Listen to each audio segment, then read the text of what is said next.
За биеэ хөнгөлж амжиг уу? Биеэ хөнгөлж амжиг уу? За. За наатгаж өгчлөөр.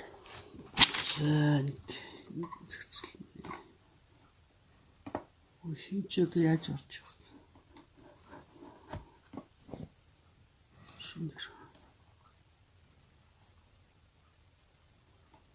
Хүн байна уу? За байна уу? Орж эхэлж байна тийм байна.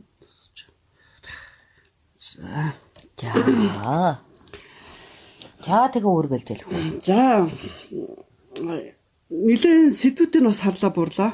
Тэгээ одоо түрүүн жахан хүн ухааны сэдвэр ярьсан юм чи одоо жоохон айгуу сэдв яриа бурлаа.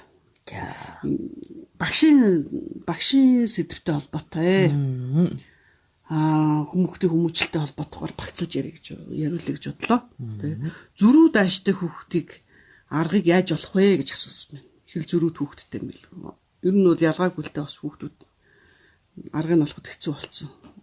Ийм асуултыг бас нэлээд хэд удаа тавьчихсан. Тавьдаг юм билээ.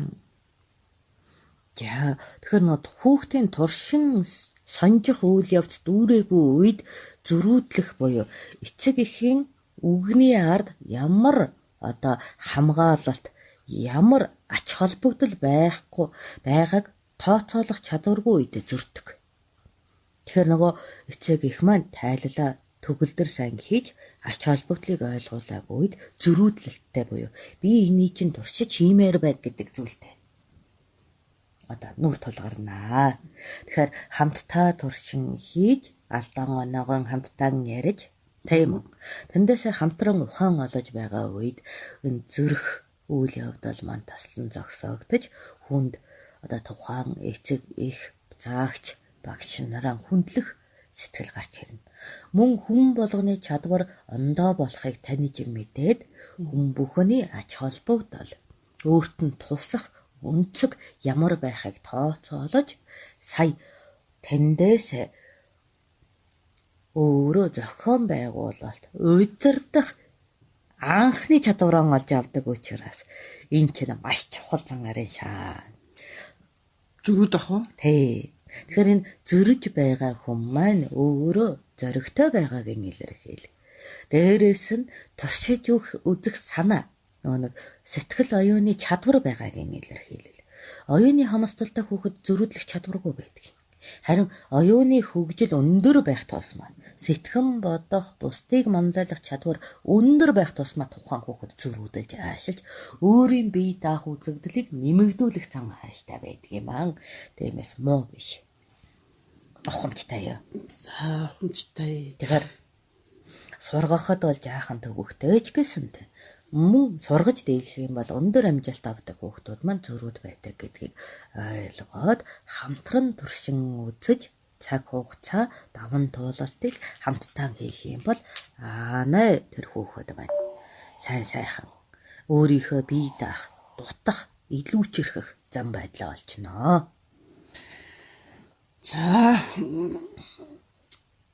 энэ дээр бас 7 насны шинжээ гэж одоо юу гэдэг юм бэ?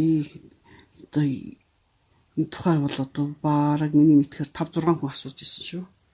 Энийг ийм нэг лайваар хэлэх нарийн байдаг. Тусдаа хэлэх байх та. Би яах вэ 7 насны шинжээг ядаж нэг дөрвөн яри гэж агуулж байгаа учраас лайваар ярмааргүй байна.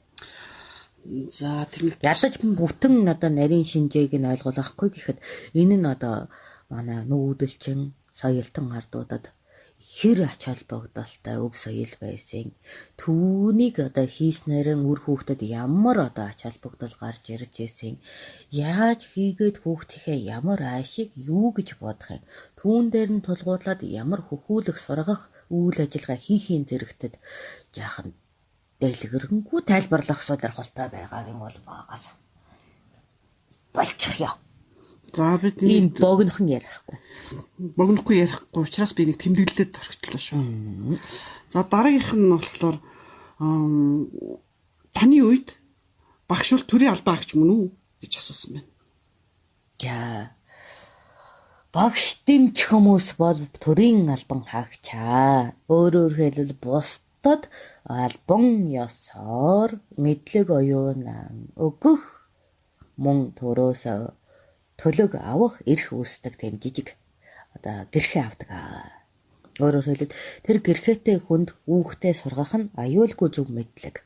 Тийм гэрхээгүй хүнд хүүхдээ сургах нь аюултай хомс мэдлэг гэсэн ерөнхий нэг тэмдэг өлөгдөг байсан. За, өнөөгөөр дипломтой дипломгүй гэсэн үг юм байна тийм ээ. За. Тэгэхээр багш дэмч хоёрын ялгааг юугаар хэмждэг вэ? Хиний багш гэд хиний дэмч гэдэг байгаа. Тэгээ багшийн орон зайд та ер нь хэр зэрэг илүү ажилласан бэ? Тэр түүхээсээ хуваалцаач гэдэг энэ багш хүн л асуусан байна да гэж бодож байна. За, багш хүн гэдэг нь тийм тодорхой төрийн эрхийн дагуу заах ёстой энэ төрлийн мэдээллийг олгож байх ёстой хүн гэдэг гэрхээтэй хүнийг хэлнэ. Дэмч хүн гэдэг нь судлан туршигч хүнээ хэлдэг юм аа. Нөгөөтэйгөө дэмч хүн нь багшийг сургадаг хүнээ хэлнэ. Өөрөөр хэлбэл судлан туршаад тийм хорыг номогдоход бусдад заахад бэлэн болгох үйлийг хийчихээрээ дэмч болдог юм аа. За, ухамжтай юу.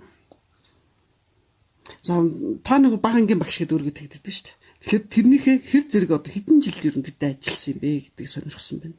Багшийн орон зайд. Би жилийн тоолоогүй шүү дээ одоо яана. Яг үгүй төдий гэж ингэж байна. Төдий үдийлэх юм. Гэхдээ одоо ч гэсэн та багшлал явж байна. Бид нарт багшилж байна. Одоо багшилж байна тийм ээ. Тэгэхээр энийг за яах вэ? Ийм юм.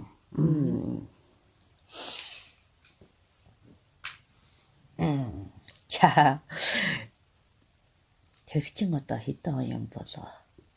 Хотуулаа хааны үед чинь надад багшлах эрхийн тэр гэрхээг чинь олгож өгсөн байхгүй юу? Өөрөөр хэлбэл би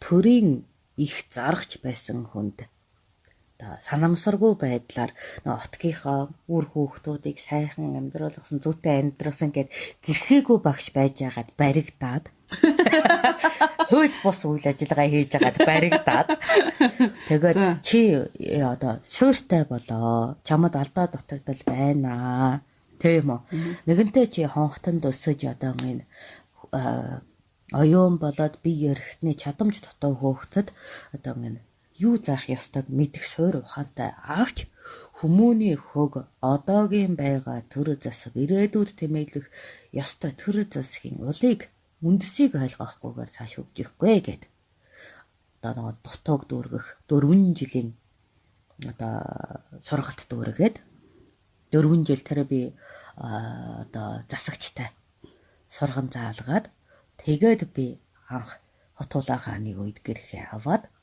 ухамжтай юу. Тэгээд Хөмөчнийг хаан болтол багшилсан хугацаатай. Ухамжтай юу. Тэгээд миний хамгийн сүүлийн шав бол Тэмүүч. Тэгэхээр хэр багш юу гэдгийг Тэмүүч найрал хэмжтэй. За тэгээд энэ асуултууд ингээд дууссан байна. Ухамжтай юу.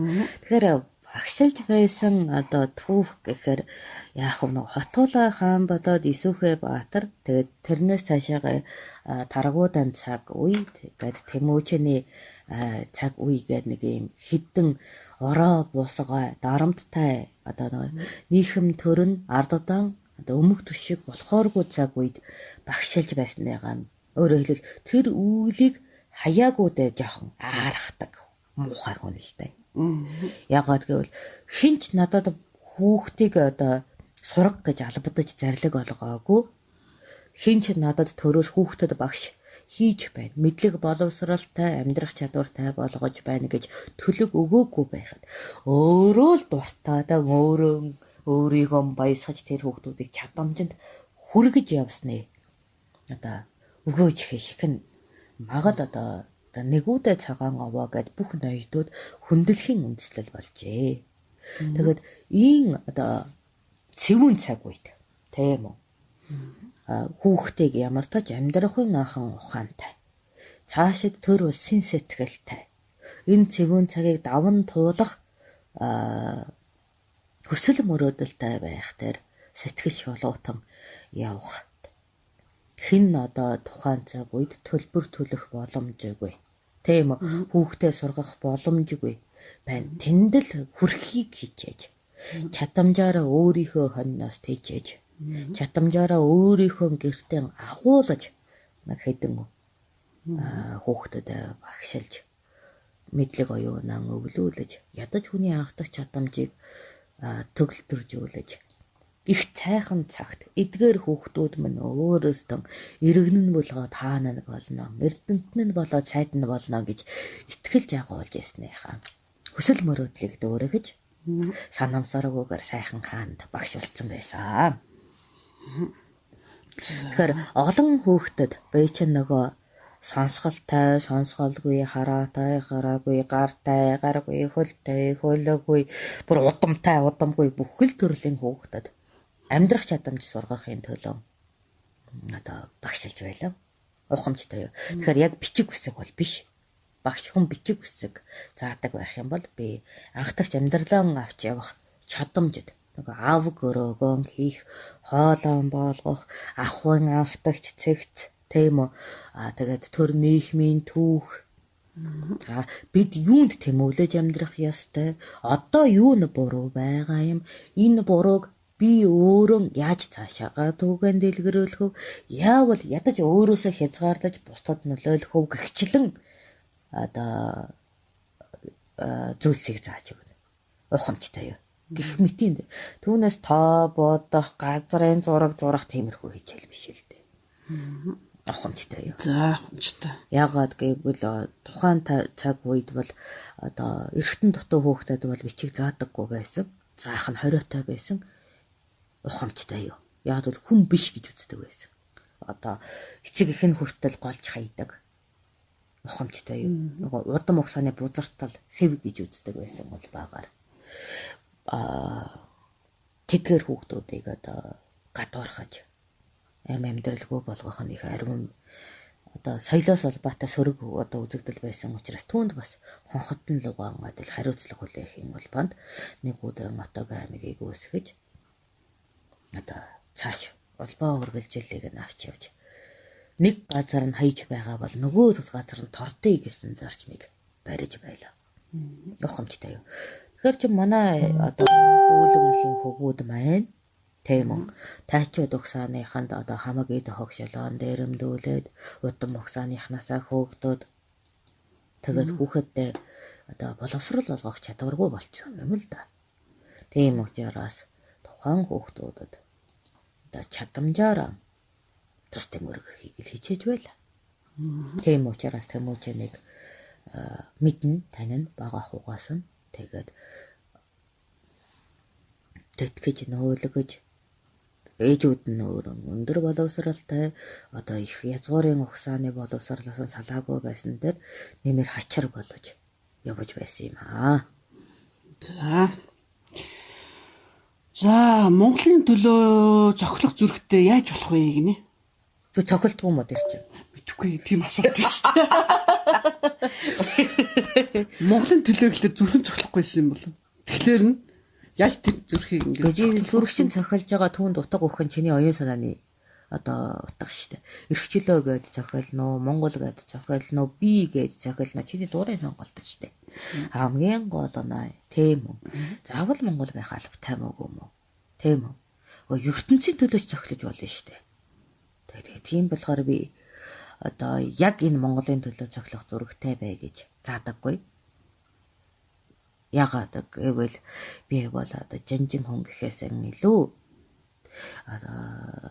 одоо надад юу агуулгадж байгаа түүнээсээ хамаарат би юу үйлдэх ёстой гэсэн оюун ухаанаар багшилж байсан бол багаар тийм хэрвээ чи өөрт байгаагаа хамгаалах байгаа бол тэр чинь юу юм бэ?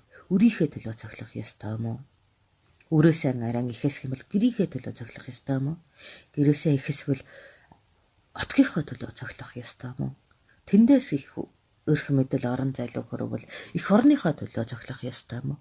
Бүр оюун санаа дэлгэрэх юм бол итүгний төлөө цохилох ёстой юм уу?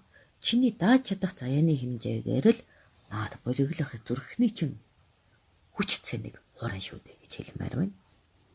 За За тэр хүүхдэд ийм хариултыг өгчлөө. Би дарчлаа. Гэтэл алдаагаа яаж засах вэ гэж байна. Тэгэхээр ямар алдааг бол мэдэхгүй. Гэтэл алдаагаа яаж засах вэ гэж асуусан байна. Бод нэр бүр нэн эртнээс би бүр хугацааг ч мэдэхгүй ихнээс нэг сонин уламжлал байна.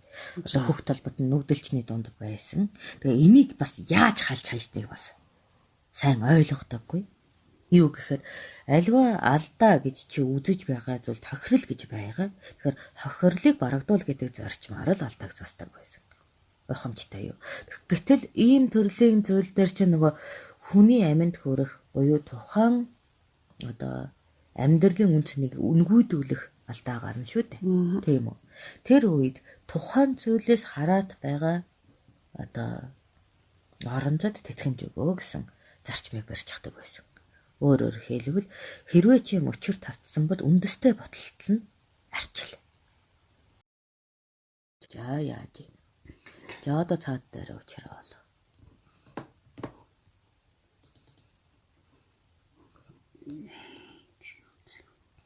Энэ одоо ороод ирэх баха. Ажилсан уу хөө? Ажилдаг аа. Чи наад дээр чи жоохон доошоо яваад үз. Энд Биш бай. биш юм. Жоохон дэшээ яваад одоо яаж? За одоо манайх ажилдаг болж эхэлж ш. Ажиллаж гин үү? Ажиллах гэж байна. Хаваа. Багаас ирэх гэж байна. Ороод ирэх хаа. За сая цэник мань дуусаад тэгээд жоохон цэнгэлж байгаа дахиад эхэлж байна. Одоо болж байна гэж шүү. За манайх өсрээд ороод ирээд байгаарай. Юунуудаа яри да. Асуултуудаа асууя. Бид нэр 59 дугаар подкастн дээр бичсэн асуултнуудаас асууж явж байгаа. Тэгээд 69-ыг бас хийж байгаа. Ерөнхийдөө асуултуудаа багцлаад хийж байгаа шүү. За өршөөгөр сая дундуур нь тасарчдаг ба шүү дээ. Тэр түр юу ярьж илаа? За танаас Тэмүүчний тухай ярьж. Танаас алдааны тухай асуужсан. Алдаагаа яаж засдаг вэ гэхэд та хэлсэн бүр бидний үеэс ч эртнээс одоо ямар нэг тийм сонин ёс байсан. Тэр нь бол хохирлоор ингэж ямар хохирол хүнд үүсгэсэн. Тэрүүгээр одоо ингэж Тэгэхээр тэр харж хийдгээ гэдээ ярьж эхэлжсэн да. За үргэлжлэл явж шүү манайхаа. Тэгэхээр хохирол үүсгэж байгаа бол чи тэр хохирлоо барагдуулах шаардлагатай.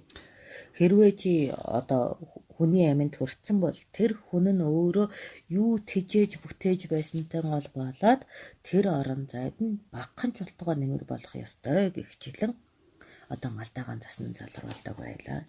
Гэхдээ одоо өөртөө алдан хийх нь хэн хохирлаа нэхэх вэ гэдэг асуудал яг тэр үед гарч байсан. Би тэрийг ааваасаа асуусан юм. За Аавын би өөртөө хохирол үүсгэл яг нөгөө нүдэн ахуулчаад хэрэг ташуулчаад хохирол үүсгэж гисэн. Одоо би хэннээс хохирлон авах вэ? Хэрэнээс хохирлон авах гэж байгаад өдөөтэй болж зол дутсан учраас одоо яах ёстой юм бэ гэдээ асуувал та. Тэгсэн аав юм нэ. Өөрийнхөө хохирлыг өөрөө барагдуулнаа хүү минь. Тэмэн учраас энэ харанхуй ертөнцид яаж амьдрахаа мөн харах боломж гэгээд ертөнц нь олдох боломжийг хайж одоо хохирлоо барагдуулъя шүү дээ гэж хэлэхэд асар их уурлаж байсан юм. Ух нөө. Тэр өөртөө буруу өгөхгүй гэсэн үг. Өөртөө хүн буруу өгөхөд нөлөөд цаг хугацаа хэрэгтэй байдаг. Гэхдээ дүүм нь миний сэтгэлийг өргөтөл би өөрийнхөө хохирлыг өөртөө нааж дийлэхгүй байсан юм. Миний буруу биш, хорионы буруу гэж зөвхөж байлаа. Гэхдээ амьдралд эвлэх нэг их сэтгэлийн хөг байхад хүнд өөртөө үүдгсэн хохирол наалддаг. Тэндээс л эвлэх болоод тэтгэхийн улбаа гаргаж асуудал бэрхшээлийг өөртөө нааснаас хойш аврагдах гарц харагдаж эхэлдэг ямар сая хатуучсан да. Тийм ч учраас энэ сэтгэлээрээ тийм үү өөртөө хохирол таржчихсан үед ямарваа байдлаар хохирчихсан үед өрөөл бусдаас хохирлыг авчихсан үед яаж тэсцэн гарах вэ? Яаж хатуучих вэ гэдгийг л үр хүүхдүүдэд ойлгуулж энэ их хатуужлын дараа бас их өрмөц сайхан гялбаа гэрэл нь ирж амьдралыг баяр баясгалан цэнгэл өөр нэгэн хувилбараар нь хангадахыг хуулгасан, мэдүүлгсэн, таниулгасан гэх тийм хүсэл мөрөөдөлтэй болж байлаа да. Өмнө нь бол би бага ахуйгаасаа гоё сайхан баатар болъё гэж боддог байсан юм. Гэхдээ баатардан тийм морин дил дээр хийсэгнэж тийм үү алсад харавдаг гингсийн баатаруудыг шүтдэг учраас хараагаан алдахдаа тэрэн их мөрөөдөл улбаачлан устгагдаж байгаа юм. Тэгээд тэр цагтаас энэ мөрөөдөлийг хаях уу? Өөртөө үүтгсэн энэ зовлон бэрхшээлэн өөрийнх нь өмнөх хүсэл мөрөөдөлтөө яаж уяах вэ гэх асуултнуудад гарч ирж энэний хариултыг хайж байсан юм. Гэтэл миний баатар болох мөрөөдөл намайг хаяагүй. Би өөрөө тэр мөрөөдлөн хайчаад байхад зүгээр амьд явъя гэдэг тэмүүлэлтэй явж байхад миний баатар болох тэр их хүүхэд байхдаа гаргаж байсан хүсэл мөрөөдөл намайг хаяагүй. Их сонихон явдлаар би жад эргүүлж сураад сохор байж шүү дээ. Тэгээ тэрүүгээрээ би нэгэн цаг үед хаан болох хүний амийг манаж дийлсэн гэхээр баатар болцсон санагтаад байдаг. Мэдээж жанжин болоогүй л дээ. Гэхдээ бүр хожим болчоод байгаа. Тэгэхээр тэр хүүхэд байсан хүсэл мөрөөдөл минь хүртэл энэ их зовлонд намайг гэрлэн олтол хүлээж байсан мэт.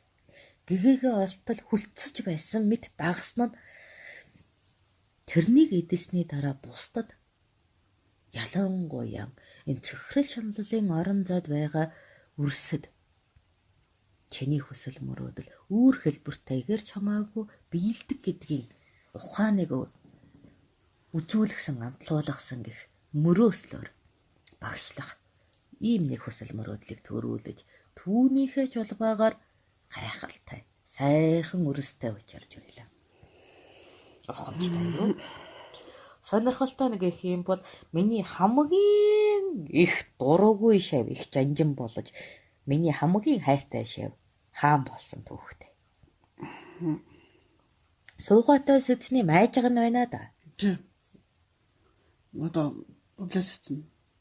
Тарих чинь яста яр байсан штэ. Юугаар? Ягаад гэвэл суугаатай сэцэн чинь миний анд. Ухамжтай юу. Tagad тэр яг хөрөнгө чинээ муутай ноён байсан учраас хямдганаар надаар хүүхдүүдийнхэн боловсруулыг жаахан хачирладаг ухаан. Ухаантай юу. Тэгээд тэдний отог аймагт би чинь зундаан очиж нэг сар их эртээ хүүхдүүдэд нь жаахан эрдэм өгөхийг оролддог байхгүй юу. Ястаа.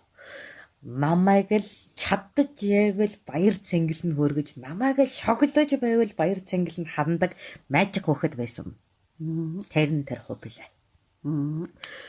Багшийг яаж уурлуулж өнөөдөр хаана бүдрээж унгаж ямар уяа занганд оруулж толгойг нь шороонд холих уу гэдгийг л бодож сэтгэхээс миний үгийг тоож сонсож байгаагүй амтан байхгүй юу. Бүр нэг хорлохын төлөө амьдэрсэн мэт. Тийм дэггүй амтан байлаа шүү дээ. Маажхан чад. Яас. Уулан тэр уяа зан онс чагтай гайхамшигтай сайхан. Гэхдээ тэрнээс чинь би 2 удаа мөрөө мулталж 4 удаа хавиргаа хугалсан гэ боддоо. Тэгээд энэ дээр нэмээд 1 удаар гавлаа хаагалсан. За тэр шоронд тэгэлдэж эн тентгийн эсгүүр авах бол энэ үхэнд. Тэгэхээр Тэндээс л ирээдүйн агуу суут жанжин төрсөн гэж бодохоор яргалах ухаанаар алдарсан аргагүй гэж бодоод байна. Тэгэхээр тэр чинь нөгөө маш их нөгөө онс чагт тэгээд дээс томоосоор янз янзын тэр бүдрэх унах янз янзын юмнууд хийдэг өстэй. Тэр үнийг та яриад байна те. Тэгэж байна. Тэгэхээр тэр чинь бүр жоохносоо тэр үнийг туршаал яваад тахна шүү дээ. Туршаад л байсан. Унах нь уу? Яавал тэгэлж унах нь уу гэл ингээл тийм ээ. Тэгээд нөгөө Отог аймгийнхандан хийхээр тэр чинь нөгөө тусгай хуулуулна буюу өгзөгний жанчуур авна үдтэй. Өмбөл 2 хонгоно өвчин авна үдтэй. Би алгадаж зододгүй учраас надад дээрлэхэж бөөрлөхөж байгаа юм. Ухамжтай юу. Тэгэхээр тэр чинь хаана л отгийн бус хүн байна. Тэд нарыг чадаж үгийн нэгдэж ирүүг нь хугалдаг байсан хүүхэд шүү дээ. За Ухамжтай юу. Гэт тэр маань их суу их жанжин болсон гэхээр яалчгүй. Хүн зовоосон юм даа л мэрэгшдэг гэж үнэн болно. За тэгэхээр алдаагаа засах маань одоо өөрийгөө өөрчлөх хоёр ижлүү өөр байна уу? Тэгж асуусан баг. Би өөрийгөө танихгүй болтлоо өөрчлөгдөнө гэж байхгүй. Өн ирээдүйд бэлтгэж л өөрчилдөг. Тийм болохоор өнгөрснөөсөө чи ахиж, өнгөрснөөсөө чи хувьсаж болох ч гэсэн энэ нь өнөөдөртөө чамд мэдэгдэхгүй ч яг маргаадрын зовлон өнөөдөр болоод ирэхэд чиний энэ өөрийгөө дасган бэлтгэсний өгөө чичиг сая мэдэгдэхэд чи тэр өөрчлөлтийг авснаа тань. Ухамжтай юу? Тийм учраас хүн хэзээд өөрийгөө ирээдүйдэн зориулж ядаж 30 хором 40 хором 45 хором гэд цагаан алгуураар нэмэгдүүлэн ирээдүйд өөрийгөө дасгах нь чухал байна. Тэгээд сайндал нэг өдрийн нэг цагийг маргааштай зориулчих л та хүүхдүүдээ. Тэгээд л болов. Тэр нь байнгын өсөл дэвшээлийн үндэс юм шүү дээ. Өөрөөр хэлбэл мод үндсээр шин сорж өөдөөгөө ургадахтай адилхан өнөөдөр чи өөртөө зориулсан хүч хөдөлмөрөөрөө шин бүтээж маргаашийг өдөөргөн шүү дээ. Ухамжтай юу? Ухамжтай. За. Тэгэхээр чи өчигдөр хэл сураагүй алдаатай бол өнөөдөр 3 үг цайжлээ. Тийм үү? Энэ ч л алдаа засалт шүү дээ. Өөрөө өөртөө гаргаж байгаа хохирлоо барагдуулж энэ ирээдүйд чи өөрийгөө бэлтгэж байна. Ухамжтай юу? Нэг цагаас илүү өөрийгөө бэлтгэх хэрэггүй. Энэ завлан болж чаддаг. Зүгээр ганц цагийг өөртөө маш их аз жаргалтайгаар, хөгжилтэйгээр өөртөө зориулчих. Тэр нь ямар ч төрлийн боловсрал байж болно. Сэтгэлийн боловсрал, итгэлийн боловсрал, сүнсний боловсрал, оюуны боловсрал, бичгийн боловсрал, хэлний боловсрал, булчингийн боловсрал юу ч байж болно. Зүгээр л тууштайгаар өөртөө жаахан цагийг гаргана. Хүн өөртөө цаг гаргах гэхээр унтахыг идэхийг л эрхэмлээд байдаг ч яг үнэндээ өөрийгөө хөхүүлэн хайрлах дээр бол тийм их анхаарал халамж тавьдаггүй шүү дээ. Одоо чи өөрийгөө унтах нойрноос хугаслаад одоо миний дэми яриаг сонсож яана гэдэг чинь л бас нэг жижигхэн боловсрал. Тийм үү? Энд хэлж байгаа үгнээс чи нэг ганц үгийг мөрө болгоод 3 гишгэн хийчихтэл тэр нь чиний чадамжинд өнгө болоод ороод ирээ шүү дээ. Ариун үгийг нь ойлгох гэж ядрах хэрэг байхгүй. Зүгээр мөр болгоход зүгээр юм байна. Энэ үгийг чинь би 3 удаа хэрэглээд үзээгээд л туршиж, шинжиж, ухаж, наадаж өөртөө ашиглаад үзэхтэл өнгө нь мэдэгдэн шүү дээ. Ухамжтай юу? За ингээд 59 дээр чинь ганцхан асуулт үүдэлтэж байна. Өнгөрсөн үе рүү буцаж алдаагаа засч болох уу гэсэн юм шүү. За, мод үндэс рүүгээ шагаад чадах уу?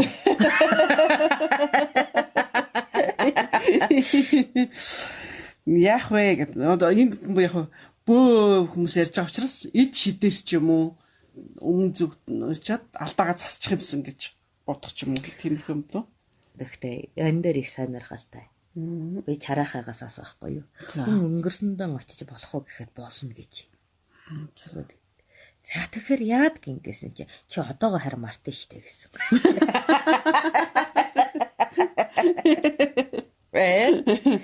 Тэгэхээр тэр өнгөрслөнгөө буцаж болдог хэрнээ одоо байгаад орсомжаа тээж болдоггүй нэд шидэх нь нууц гэсэн шүү. Тэг чаш харж болно тийм үү хөгчиж болно гэсэн үг байна шүү дээ тий. Тэгээд эргээд одоо хүн болоод одоо би байна да одоо мориноос унаж өөхөж байгаа хүн тийм үү. Тэгээ яг хэдэн хормын дараа мориноос унаж өөхнө гэдгээ мэдчихээн. За тэгчээд тэгээ би тэндээсээ шид хэрэглээд яг нөгөө мориноос унахын өмнөх мөчтөрөө ирэхэд дахиад нөгөө үйл явдалд автагдах уугүй юу гэдгийг би ахаад өөрөө сонгоно. Тэгэхдээ би тэнд унаж өгснээ дахиад мэдэхгүй байгаа гэдгийг л аюул байхгүй юу. Гэхдээ болдог шүү. Өнгөрсөн л очиж болно. Хамгийн гол нь чи одоогоо тээж очихгүй. Зүгээр боломжоо тээж очих. За нэг тийм асуулт асуусан байна. Тэгэхээр хүн энэ дээр нөгөө нэг алдчихад тэр үед нь буцаад засчий гэх юм бол нөгөө алдаагаа 10,000 удаад автаж байгаа юу 20,000 удаад автаж байгаа юу гэдгээ мэдэхгүй шүү дээ. Тийм байна. Тэгээ нөгөө үлийн үрийн ойлголт орж ирэх юм тийм ээ. Тэгнь. Тэгэхээр надад бол өнгөрснөө хадгалснаа нэр юм шиг санагдаад. Алтаатаач бай, оноотойч бай, чиний амьдралын нэгэн алтан үйл явдал, адал явдал чинь шүү дээ. Нөгөө баатар хүн нэг талдаа бусдыг алж, нөгөө талдаа өөрийгөө аварч явдагтай адил. Хэрвээ би өнгөрснөлөө очивол нөгөө баатар маань намайг дахиад алчвал яах юм? Хоёр дахь удаага тэр амжилтыг би бүтээхээ мэдэхгүй. Тэгэхээр өнгөрсөн дурсамж, муу үйл явдал би энтэй ингээд таарахгүй байсан гэдэг. Тэр зүйлүүгээр өнгөрсөн лөө очихоор чиний одоод байгуулагдсан бас сайн сайхан чинь жалга болж шүү дээ. Ухамжтай юу. Тэгэхээр нэг үйл явдал чинь өөрөө уйлагдсан гинжин хэлхээ учраас чи хаанаас буцалтхийн тэнд холбогдсон бүх гинж устна гэсэн үг шүү дээ. Тэгэхээр дэми юм биш үү. Гэхдээ чарахаа бол болно гэсэн шүү. Би бол тийм зүйлийг өөрөө хэлбэл алдаанда үн цэн өгөж түүнийг дахин гаргахгүй гэж үн цэнтэйгээр маргаашид бэлтгэж явдаг хүний хувьд өнгөрслөнлөө буцахыг бол таашаадаггүй. Ухамжтай. За тийм. Гэтэл энэ жоохон хэцүү асуудал байсан байна. Яаж илүү дэлгэрэнгүй ярих юм уу? Би ном хэлбэрэл хийх баг гэж байна. Одоо алганы хийний тухай асуусан бах юм. За ястаа мэдэхгүй юм яриад унсан шүү. Энийг ч одоо ингээд үзүүлээд тайлбарлаад хийдэг зүйлийг энэ дээр ч одоо тэр нь энэ гэдэг ингээд явахад бас асуудалтай айл болж шүү. За тийм. Яагаад мэдэмгүй гэхээр урлаач хүний алганыхээ байн ховсож байдаг. Яагаад гэхээр тухайн ур хэдий чинээ нарийнс нь алганы булчин төдий чинээ хөвсөж байдагтай улбаатайгаар. Нөгөө алганыхээ чин алганы булчингийн судал хоорондын арьсны нуглаа шүү дээ. Тийм учраас чиний гарын ур чадвар хэдий чинээ нэмэгдэн чиний алганы одоо арьсны үрчлээнүүд өөр хэлбэртэй болж идэг. Ухамжтай. Жижиг судлуудаар хүртэл өөрчлөгдөж байдаг. Тэгэхээр хэдий чинээ чадвар сун төдий чинээ алганы хээчин өөрчлөгдөж байгаа бол төдий чинээ хээчин төдий чинээ хувь заяа өөрчлөгдөд л байгаа бай. Тэгэхээр чинь тогтооцсон хээ байхгүйгээс хойш хэцүү байгаа. Яг ерөнхийдөө нөгөө нэг амьдралын шугам минетэрэг энэ төр гэдэг. Ерөнхий хааны тий. Ерөнхий шугамуд байдаг ч гэсэн тэр чинь чиний гарын одоо эзэмшиж байгаа ур чадвараас илүү гүн, илүү урт, илүү боломжит болох боломж байдаг. Тэгээ бас нэг хэдэн жилийн өмнө нөгөө энэ талаар онгод зааж өгч ирсэн шүү дээ. Надад тэр онгод ярьж хахад одоо хэр зэрэг оюун сэтгэж бодно тий. Тэгээд тэрнийхээ хэрээр бас нөлөөлдгөө гарын алганы хэдэн жилийн дараа харахад надад ч өөрчлөгдсөн байна гэдэг хэлжсэн шүү. Тэгээд тэр үед надад ингээ миний гарын алган дээр одоо энэ ийм учиртайг зааж өгч хахад өөр байсан байхгүй. Одоо хоёр гарын алга. Тэгтээ нэг тал нь болохоор өмнөх одоо удам хугацааны чинь эцэг эхий чинь одоо танаа удам хугацааны ололт амжилт тэр болгон байдаг. Нөгөө гарт баруун гарт чинь болохоор чи тэр лүгээ хэдий ч нэ ойртно төдий чинээ ижил хээтэй. Хоёр ажилласан тий. Тэгээд би ерөнхий харахад ингээ ижил юм шиг хэрнэ. Нарийн хэмчээр өөр байсан. Тэгээд хэдэн жилийн дараа ингээ харахад ижил юм бол байна да. Миний алганы хээ нөгөө амьдралын насны шугам бол асар богинтой байсан хүүхэд байхад. Тэгээ би тэндээ нэг санаа зовдөг байсан. Гэтэл 80 хүртэл нас болсон гэдэг аим шигтэй. Тэгээд намайг хүн алаагүй бол шөөч наслах байсан гэдэг. Тэр юунаас олж ийн? Тэр юунаас болсон бай гэхээр би жад эргүүлснээс хойш миний алганы хээ эрс өөрчлөгдсөн байхгүй юу. Тэгэхээр магадаа би зурхаагаараа тийм үү. Надад тулгаж байсан аюул би тосгож бэлдсэн учраас тэдийгээр аллагын аюулуудаас гарах чадварыг эзэмшсэн алганы өөрчлөлтөөр илэрсэн байх гэж боддог. Нөгөөдөөгөр би жад эргүүл сураагүй бол миний алганы булчингийн хэв хөдөлгөөн нь тухайн үхлүүдийн ёр болох бол. Сонирн байгаа үү? Харин тэр их сонирхолтой байсан. Тэгээ би алганы хээ бол уншуулдаг байсан л да. Одоо буу болохоос өмнө ч гэсэн нэг тийм болох чинь, ийм болох чинь гэл ингэж ярьдаг байсан. Би бас их уншуулдаг байсан. Тэгэхээр намайг богино настай гэдэг байсан. Тийм ч учраас би гамгүй амьдардаг төрлийн хүн байлаа. Нэг л үх юм чи яшиг гэдэг. Гамгүй амьдардгийн улбаа арх ууц сурсан гэж байгаа шүү дээ. Тэгтээ тэргүй урт наслахгүй юм чинь энэ биеийг хадгалж яадын гэдэг буруу үзэлтэй байсан. Гэтэл жад эргүүл сурснаас хойш би тэр аюулаас өөрийгөө амин хамгаалах чадварыг эзэмшсэн учраас миний алганы эрс өөрчлөгдсөн. Тэр харин их сони юм бэлээ. Би тийм одоо хамгийн сүлд бараа 3-4 жилийн өмнө хонгодудаас бас заалгаж ирсэн алганы хийг. Тэгээд өөрчлөгддөг юм шиг хэд тухайн үедээ гайхчихсан. Одоо бол ингэ нэр өөрчлөгдсөн байт юм лээ. Хэдэн ч нэг их хэмжээний үйл ажиллагаа хийсэн. Тэрнийхээ хэрээр өөрчлөгдөх юм байна гэдэг. За тэгэхээр 59 болон 59 дгээр асуултнууд бүгд ингэ дуусчихна. Подкастны. 69-ыг бас ярьцсан та. Одоо гэтэл 79 дээр ганцхан асуулт байсан юм. Мухлагын ангийн талаар асууж байна гэдэг ингэ. Гован уу. За. Эхлээд гован гэдгийг яриа. За. Тийм үү. 100 гарын ноён болохтой бол яг гован цалд хүрээгүй байсан.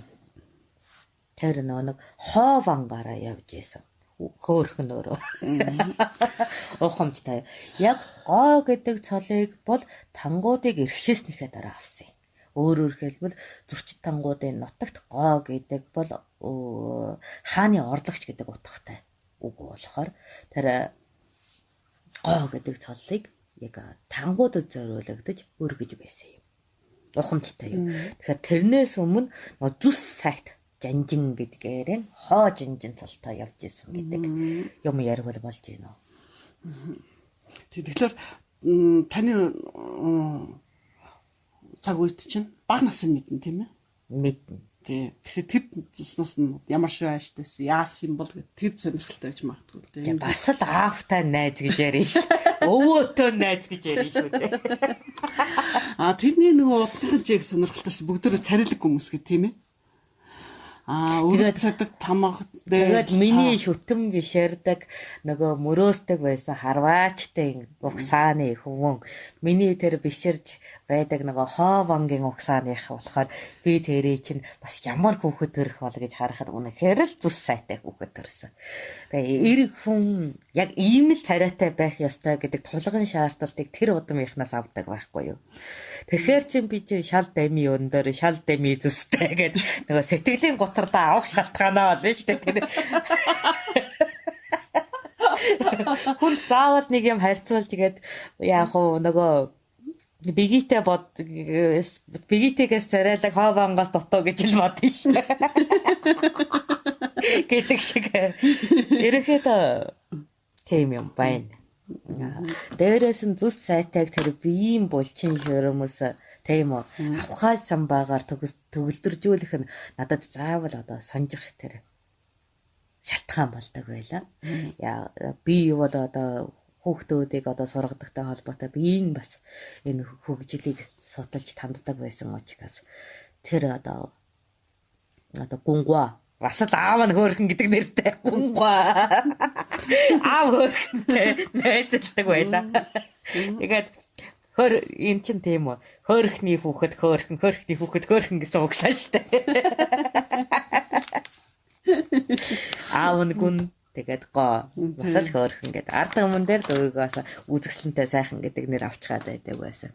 Нэг ийм одоо өгсө. Тэгээд гунгаагаас би ч нөгөө би дангтай хөөхтүүд ялангуяа хөл нөгөө мөч тайруулсан хүүхдүүдээр яаж одоо биеэн хамгаалах вэ? Наадад захын морин дээр яаж суулгах вэ? Наадад зах нь энэ хүүхдүүдээр харваа хийх боломж байна уу? Нөгөө чихтагт юугаар харваа татаж болох уу энэ төр гээд дигээгээр харваа татаж болох уу энэ төр гээд ягаад гэвэл би одоо баруун мөч тасалсан хүүхдүүдтэй байлаа гэхэд тэр мөчийг орлуулад би дэгээ одоо залгаад өгчлөө шүү дээ гарт нь. Одоо модоор нэг юм хийж ягаад бид нар чи ямар хурууны хөдөлгөөн хийж чадах вэ? Цаандаа л тэр хиймэл гарна дээр чинь дэгээ хийж өгнө шүү дээ. Тэр дэгээг ашиглаж харгуулж болох уу энэ төр гээд юм одоо сургах хэрэгтэй болдог. Тэгээд тэрүүгээрээ би тэр гоогонтой бас их сүл бэлддэг байсан да. Рухамжтай юу. Тэгээд энд боломжтой маань турши би ч бас царигуудыг явуулдаг. Тэрнээс холбоотойгоор одоо гар хөл мөч хуруу тасрахын явдалд харвах чадвараа алдгаад яаж нөхөн сэргээх өв. Яаж одоо орлуулан дүүрцүүлэх өв гэх хичээлэн бит хоёр чинь одоо сүл бэлддэг байлаа да. Тэр үед чинь аавын сүдэр гэдэг нэг хүүхэд байдаг юм байгаа бид тэ. Баянг дагуулж явдаг. Тэр нь манай мухал байлаа. Тэгээ говон бол манай одоо Отог аймагт ирж одоо нөгөө бага насны хүүхэд насанд хүрсэн хүнээс сэтгэл готролгүйгээр одоо аливаа юмд тасдаг юм. Одоо гараа тастуулсан ч гэсэн тэн дээр за сурч нэрэ болгоч н гэдэг итгэл найдвар насанд хүрсэн хүнээс илүү байдгийн улбаагаар туршиж тэдгээр хүүхдүүдийг одоо жишг болгож тэр өөрийнхөө Отог аймагт байгаа нэг ганц 2 3 тасарч чадсан нөхдүүдийг сэтгэлээр тэтгэх одоо явдалаар манай хотод их арвин ирдэг байсан юм. Ухамжтай юу. Тэгээд их одоо өцгийнхээ үгээр хээр ёсч удагтай. Бусдыг их хүндэлдэг. Тийм үү? Чадахгүй аашуулхан хэлждэг, чадаадаг аашуулхан хэлж өгдөг, бас хөөрхөн өнгөрдөг. Тэгээд дутууга бол үргэх гэж шазуурхадаг. Хэн нэгний доор орж тэгэж нөгөө үгүй чадахгүй гэж шантардаггүй. Одоо чадахгүй ч нөгөөдөр чамд харуулна гэж тэмцэлддэг төрлийн хүүхэд байсан. Тэгээд хатгууртай хүүхэд байсан. Тэгээд эрийн доор орох юм бол зүрхэн биш ээ гэдэг л хэгжүүргдэг тийм жоохон одоргон жантай. Тэгээд тэрүүгээр өөрийнхөө хүчийг гаргаж эрийн дор орохгүй гэж чармайдагаараа маш идэвхтэйгээр юм сурдаг. Тэгээд тийм учраас тэр жоохон өөрийнх нь одордог зам дээр гоо өгөн бит хоёр юм сургаж тэр хүүхдээ чинь нөгөө хөг гаргаж чи тэрнээс муу байна чи тэрнийг турш шатах гэж хөглөж хөвчилж өсгсөн хүүхэд байгаа юм. Ухамжтай юу. За муу тал гэх юм бол сэтэл байхгүй үед жоохон хойнг хүүхэд л дээ. Хин нэгэнтэй өрсөлдөөгүй үедээ тэгээд нэг амрыг хийдэг хүүхэд. Тэгэхээр байнга нэг өрсөлдөх бай олж өгөхгүй бол их хэцүү. Тэгэхээр чи тэрнээс муу байна гэхээр очоод тэр яхаараа надаас илүү байдгийг гэд юм сураад байна. Өөрөөс нь илүү хүн байхгүй болохоор ингээд нөгөө өөрөө өөртөөгөө тэмцэлдэж өчигдрөөс өнөөдөр өөрийгөө өсгөнө гэж байдаг гол нэг тийм хүүхэд байсан учраас заавал тэнд чи нэг өрсөлдөгч олж өгөх гэж одоо толгоо гашилж амьдралаа шүү дээ. Манай хонхотод л өрсөлдөөд нэмэр байгаагүй. Тэгээд тэр хугацаанд чинь бац говон чинь гайгүй ягаад 13 4 хавартаагаас нь байран луу авчиж өрсөлдөд. Ер нь л тэгэл мухлайг дагуулж хаал аймагт өрсөлдүүлж явдаг байсан. За тэгэхээр бага насны тийм ютаг хөвгтэйсэн юм да. Тийм. Тэгээ яхаа царайгаараа өрсөлдөд нэмэргүй юм чинь. Манай бүрөө чонс дотроо нэмэргүй. Хаста хэрээдэд л тэр дайны царай байх уугүй юу гэд бас нэгжиж олоогүй л дээ сүлдээ. Тэ. Ерөнхийдөө жишг царай. Төгөлдөр жишг царай. Тийм сайхан хүүхэд. За. Тэр биеийн булчин бас төгөлдөр сайн хөгжүүлдэг маш одоо тийм модлогтой эцгээс улаабаалаад тэр зүсний зөв төрөх биеийн булчингаар үнэхээр төгс болчихсон байхгүй юу? Ухамжтай юу? За ухамжтай. Тэг зарим хүмүүс чинь дээр нэг гэлжсэн чинь харах юмсан гэдэг жисэн шүү дээ.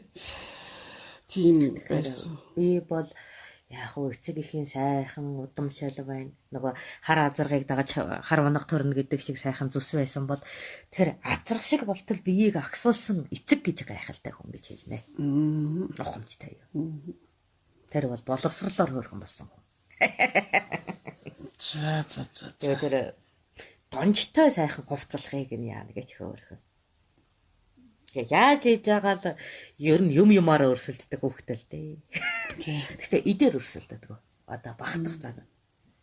Ягаад гэвэл одоо хаан бус байж алт идэлэхгүй гэдэг тийм зарчим хөөрхөн суучихсан.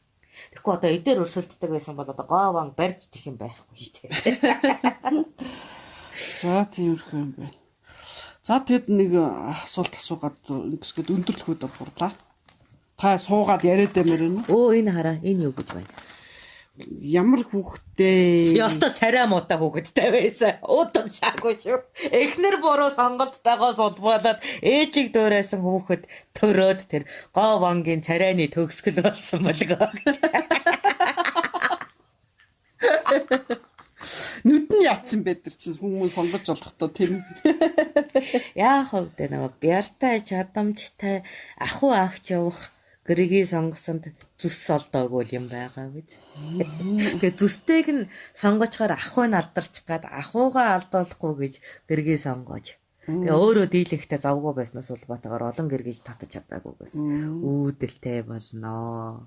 Тэгээд яаж чичээс хоёр хөрхний дундаас холимог завхад зампаг гарна гэдэг шиг л болохгүй юу даа. Ер нь.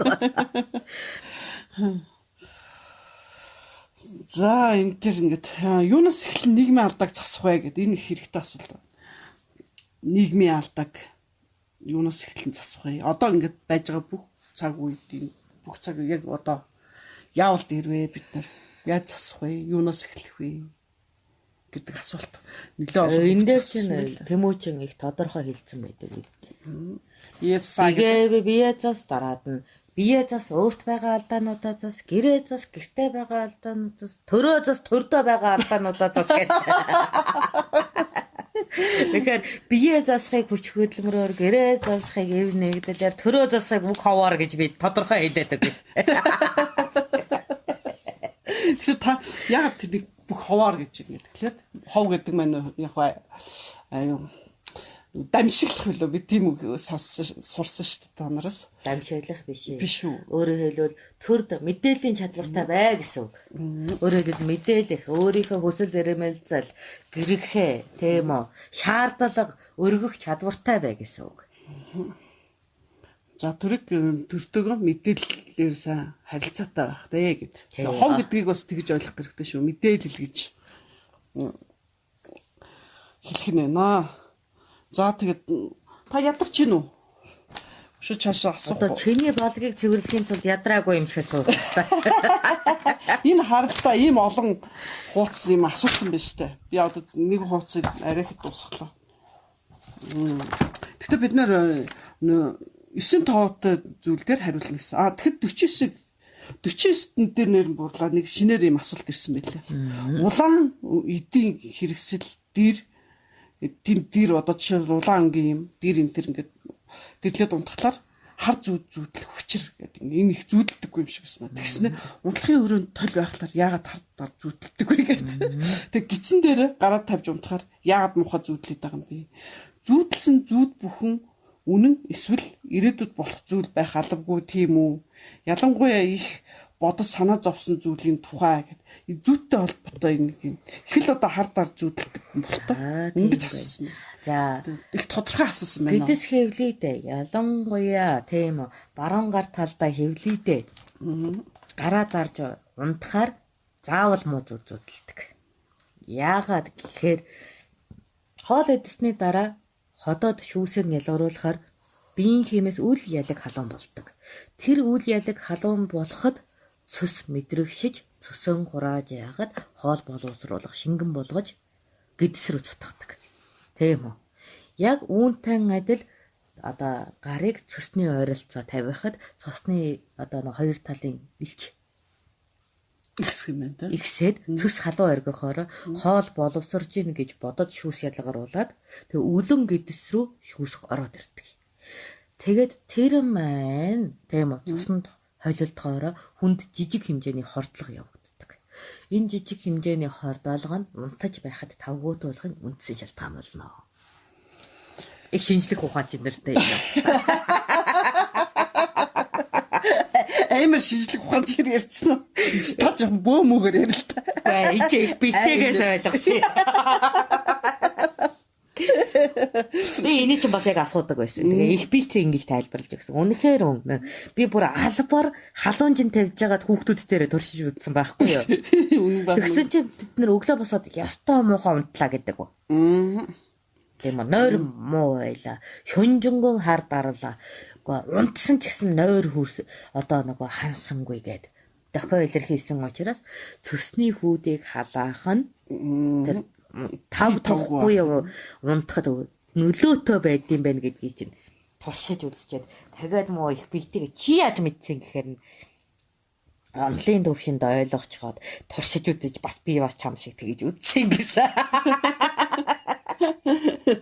Гэхдээ их битэд эцэд болохоор юугаар домч хуу учраас бид юу болж байгаагаар тайлбарласан биш та тийм ээ. За тэгэхэд тараа унт хүрээд толь тавихаар толь байхаар яагаад хардаад зүтлээд байгаа юм гэдэг. За ямар бид нэр унт хүрээнд тольтой байж үтсэн биш. Яаж мэддэг. Одоо тэгэхээр манай энэ унт хүрээнд ч гэсэн толь байж штэ. Тэгэхээр зүгээр унтчихдаг шүү дээ тийм. Тэгэхээр энэ нэг юу айлгаж мэлгэж бөө маягаар ярьдаг юм уу? Тийм юм асуусан байх шүү. Гэхдээ яах вэ? Нөгөө тойл бол гэрлийн тусгал. Тийм үү? Тэгэхээр тойл маань өөрөө чам руу сарны тусгалыг ойх чадвартай байх юм бол бид нар бол шууд тоонороо сарны тусгалд өртөж ундасан үедээ заавал зөв зөвдөлдөг. Энэ нь тухайн шөндөө заавал зөв зөвдлөхийн шалтгаан болдог. Яагаад гэхээр сар маань тийм үү? Ямар ч тохиолдолд дэлхийн усыг хөдөлгөгч одоо ийм өвөрмөц чадвартай байдаг. Тийм ч учраас далайн татлах төрлөг, усны голдрол өөрчлөлт, одоо цасны будраг өтгөрлгээд янз бүрийн одоо энэ байгалийн үзэгдэл нь ялангуяа усны хувьсах үзэгдэл нь сартай хамааралтайгаар, сарны идэвхтэй хамаартайгаар бүрэлдэж байдаг. Гэтэл нөгөө усан биетэй бид нар чинь тэр нөлөөлөлд яг ижилхэн үйлдэл аваад байгаа юм. Охомжтой. Тэрнээсээ болоод нөгөө цөс бижигхэн цусан толилдсноос улам баалаад би хачин болж байсан бол энэ удаа сарны гэрэл ямарваа гэрлийн ойлтонд өнөө тойл гээ чинь хуримтлуулан чиглүүлэх үүрэг гүйцэтгэж хээр нөлөөнд автаж байгаа гэжээ. Тэгэхээр энэ бол гэрлийн тусгалд унтах, гэрлийн ойлтын тусгалд унтах хоёр ижил. За ингээ бас шинжлэх ухаанчаар хариулчихлаа шүү гэж. За ингээ шинжлэх ухаанчаар хариулчих шүү. Цон. Шинжлэх ухааны энийг судалж модалж байгаа худлаа буурсан байна гэдэг байх та. Тэгвэл яах вэ? Харамсалтай тэгж худлаа буурахгүй гарахгүй л дээ. Яагаад гэвэл энийг туршиж өсөж болдгоо. Нөгөө л их битийн туршилт. Бит хоёр сарны тусгалд сархад хөлдөөж үзээд дээр нь нөгөө жаваржилтын судал гэж байдаг штэ. Тэрийг нь тоолж үзэхэд тийм үү. Гэрлэгөө орчинд үүссэн жаваржилтын тусгал нь цэгцгүй. Гэрлийн орон зайд байгаа нь цэгцтэй байгаа нь хүний биед усны хувьд ямарваа нөлөө үзүүлээд байгаа нь тодорхой болж байсан. За ингээд баталсан.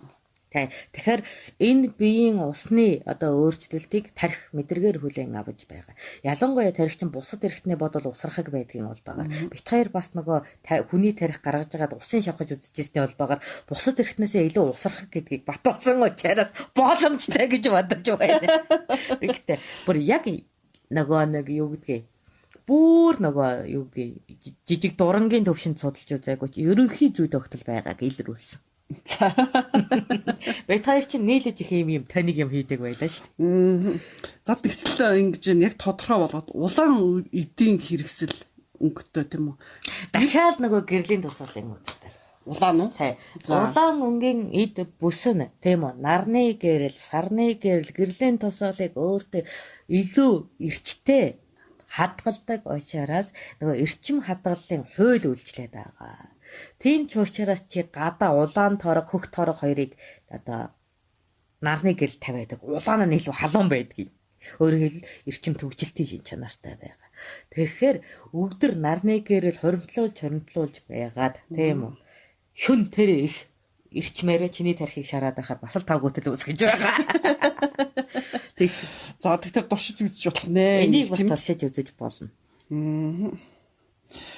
За тэгэд энэнийг ингээд туршилтууд ингээд. Тэгэхээр хүний тарих эрчимд хит мэдрэг учраас л зүүд нойрондоо их одоо амгалан тайван, сэрүүн тэгээд цусны эргэлт шулуун, агаарын чөлөөт урсгалтай, эрчмийн тогтун байдалтай.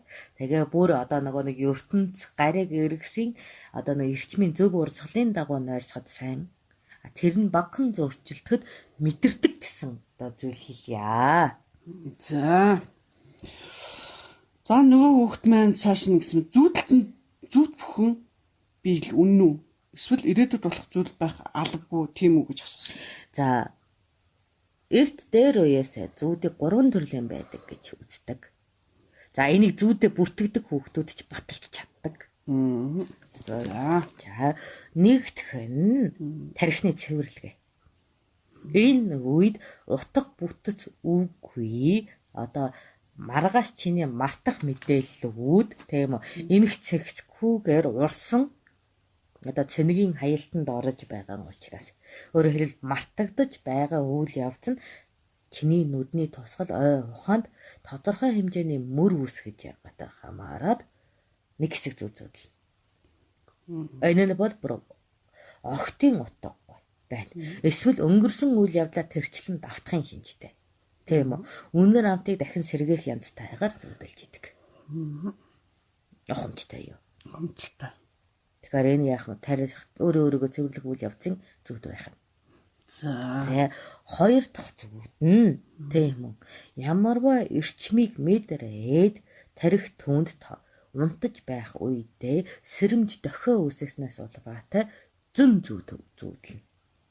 Ухамжтай юу? Яагаад гэвэл альва зүйл болохын уртад хэмт саниг буюу нөгөө заяа гэдэг зүйл тодорхойлогдсон байдаг учраас түүний химийг тарих хичнээн бага байсан ч эмзэг мэдрэмтгээр мэдрэх боломжтой учраас зөн зүйд бий болно. Ухамжтай юу? Энэ үед чиний тарихнаас төрөм хэмтэй ойролцоо зургалуудыг гаргадаг уужигаас ерөнхийдөө шууд миний тим дурсамж байна гэхийн аргагүй. Ерөнхий дүрсүүд нэгдмэл хэлбэрээр үг өгүүлбэр болох адил зохиогддог. Одоо нохой гингүүт яг тийм нохой биш ч гэсэн чиний ойд байсан ямар нэг төрлийн нохойны дүр төрхөөр чамд сэрэмжлүүлнэ. Тэгэхэд чи маргааш нохоонд уруулж иж болно гэж. Ухамжтай юм. Тэгэхээр нөгөө дохиогоо авчихсан учраас ойд урсамжид яг тэр төрлийн мэдээллийг авдаг. Ухамжтай юм. Гурав дахь нь за чи улаач бол гэсэн 3 дугаар хувилбар. Чи амьдралдаа байгаагүй дурсамжийг сэргээх боломжтой. Өөрөөр хэлбэл онгод гэдэг одоо оюуны тийм үү өөрийн өвөрмөц амьдралын туулалыг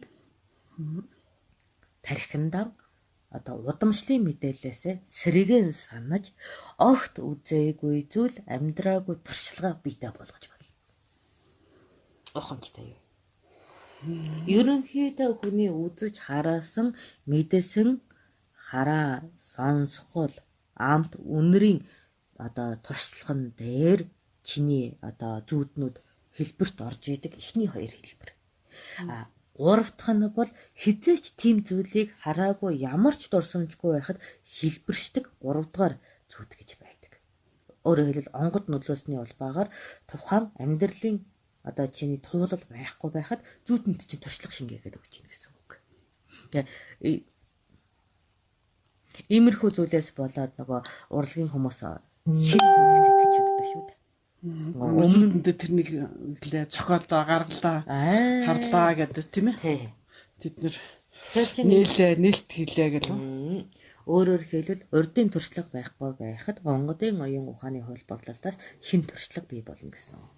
Тархины одоо дурсамжууд зүүдний орон зайд ч нэмэгдэх боломжтой гэсэн үг. За сонирхолтой байв. Сонирхолтой байлаа. За энийг ойлгосноо манайхаа унтцсан. Ойлгож гин үү? Унтчихач. Унтсан уу? За тэгээд нэгвэл амархуу борлаа. Тэгээ энэ дээр ямар ч хуруу гарч ирэхгүй байгаа юм чи унтцсан гэсэн үг. Унтсан. Арай гүн ухааны юмнуудаа ялцсан. Хуруу гараад ирсэн унтаагүй байх. Унтаагүй байх гэдэг чинь.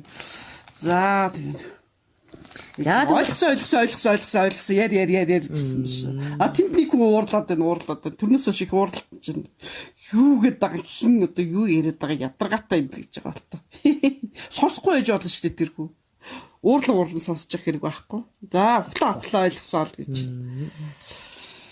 За тэгээд эднэр амьд байсан биз дээ. Амьд тэгээд таны энэ тийм янз янзын юм ярихлаар ингээд яг юу ярьж ийн гэдэг их сайн сонсож чагнаж миний өвгийн хийг барьж авах байгаа засагч шиг л байцгааж ирсэн байна. Яасан одоо өчигдөр нөгөө хар битгий загнуулснаас хойш өвгний хий гэдэг үг нэмэгдчихэд байгаа шүү. Тэгээд юу гадаа чи ямар санаатай энийг асуу гэдэг. Чи ямар санаатай энийг асуу. Чи яага 3 удаа давтан асууж байгаа юм гэдэг. Янз үзээд байна уу гэдэг. Чи янз үзээд байна уу? Туршлага тандаад байна уу чи гэдэг. Оо, миний санаагүй юмыг асуугаад би чи бүр уйлсан шүү дээ. Уур бүрээс үлдсэн чи. Огт ингээд хүнлээ довтлохоор чи гайхчих юм чинь. Би ерөөсөө тэг санаагүй багц чинь. Тэгээд тайлбарлаж хэлэхлээр бүр те хэлбэр шүү. Чи альбаар над үгээ хэлээд байна уу? Эцэг гэдэг үгээ гэх. Шинэ юм сурсан. Амар байгаа үү. Тэгж үгээ мушгуулах чиг. Тийм би яг хулгай хийсэн юм шиг ч юм уу. Хүн алаад ингэ барь. Мэргэжлийн цагдаа хүн чинь тийм байхгүй. Чиний бодож ярьсан үгийн бүтцээс заяа. Шаа яг тэр үг мөртлөө шал өөр сэтгэхүй гаргаж чадна. Амар гэмт хэрэгээ сэдэлтэй болгож чадна. Дууга байгаараа тийм үү амийн хамхиж чаддаг шүү хэр чи яг яаж амийг хамхиж байгаа юм? Юугаар амийг хамхиж байгаа? Ямар болт хэрэглэж байгаа юм гэж нэг мэдсэн чи би гэмт хэрэгтэн билүүгээ бодоо сууж байна. Тэр чин амар. Юу болт мол танаас гараад ирэв гээд. Тэгээд нэг л үгэн дээр те. Тэг нэг үгэн дээр сэтгэлгээ хөргүүлнэ. За тэгээд тэр чи одоо үгүй би ингэж ботсон байхгүй үгээ тайлбарлангууд тэр үг чинь довтогдчих юм. Тэнгүүт за тэр чи энэ үгийг хэлчлээ. Яг гэмт хэрэг хийх чинь энэ үгийг хэлж байна гэж сэтэл агуулгдсан бол сэтлээс үйлдэл гарна. Үйлдэл дээр ч юм хамааг барьсан гэдэг дуусаа. Зүтэр би гүтгүүлсэн. Тэгээд гээ гэхэлэр тэр би өмөрлөө. Тийм бие өмөрсөн учраас сэтгэл агуулгатай. Сэтгэл агуулгатай ч үйлдэл дээр чи хамааг барьсан гэдэг. Энэ чинь амар юм бэл. Харин хоёулаа эвгүй хүнээр шалгуулсан да. Эвгүй хүнээр шалгуулсан. Тэгээ нэр сүлтэй хүн чинь нэрч тийм юм. Автомжинд ороод хэмнэлт цохиулж байгаа байд дээ. Тэгэнгүүтээ нэрээ би гинт хэрэгтэй гэжсэн. Хөө би ямар нүгэлтэй амтан бэ гэж бодоо сууж идэг байхгүй. Тэгэхээр би яг буруу юм ил асуугаад байсан байна гэдэг. Тэгээд үгэн юм байна. Тэр чи хэмээр цогч байгаа. Гимт хэргийн хэмээр цогч байгаа юм. Тэгэхээр хэмнэл давтж байгаа юм. За тэгэхээр хим гэдэг зүйлийг манайхаас ойлгох юм шүү. Хим гэдэг. За. Надаас юм асуугаагүй. Би энэ хүмүүсийн асуусан зүйлүүдийг асууж өгсөн шүү. За одоо юу вэ? За энэ хэд хараа зөндөө юм байна уу? Сонирхолтойгоос нь. За сонирхолтойгоос нь. За зүм бэлгийн чадамжийг сайжруулах арга байна уу гэж. Энэ тань хүмүүс зарим нь бөө хүмүүс, зарим нь энгийн хүмүүс, зарим нь огт бөөг ойлгохгүй хүмүүс, зарим нь бүр одоо бөөг үзий яддаг хүмүүс гэдэг янз янзын хүмүүс цугларсан учраас буурлаа. Яахан асуулттай л байна. Мухар сүсгийн талаар ярина уу гэдэг гэх мэт юм бөөтэй холбоотой. Тэгвэл над бөөтэй холбоотой зүйлүүдэд нэгтгэж ягаад дараа нэг юм болгож ярьсан дээр юм байна. Бөөнөрт зориулж Тэгээд одоо чи дандаа бөөтэй хамаатай юм ярьж байгаа учраас. Харин тий одоо жишээл галын дахилгын талаар ярьж өгөө. Тэнгэр гэж юу юм бэ? Тэр чи одоо яг талаараа зарлиг хэлээд байгаа юм. Тэгээд утга салгаад байдсан дээр юм байна. Тийм байна. Өнөөдөртөө амрыг да тэгвэл. Утга салахгүй бол ингээд холилдсон байна. Тэгээ зарим нь намайг загнасан байна. Ингээд янз янз тий. Зарим нь одоо юуны талаар намайг загнаж юу? Таныг ер нь жаа бас эвгүй хийсэн шүү. Юу гэж? Жихээ эвгүй юм яриад л үгүй юу гэдэг. Тийм үү. Би бас их эвгүй юм ярьдаг нөхөрөө л дөө. Гуруугаа хүлэн аваад ажлаас халагдъя гэж одоо манайхаа дэмжиж байна. Намайг ажлаас халгахтай. Бид хоёрыг одоо ингээд биш гэсэн ажлаас халагдсан шүү. Тэгээд одоо лайв подкаст энэ хийгээ болчих шүү дээ амархан. Тэ. За тэгээд. За одоо санал гураа. Одоо санал гураач. Яршиг ямааны махалуун дээр. Яршиг төвх нь яран дээр гэх чар. За, овоог ажлаас халах саналаг дэвшүүлж байна. Ууртай байвал зураг гаргавал олон одоо хүн ажлаасаа гараа зөвшөөрж гинэ гэж бодъё. Хайртайгаа гарах юм бол ажлаас халагдахаа боллоо. За, хоёрхан зураг шүү. Хурууг тоолохгүй. Хайртай юу, ууртай юу?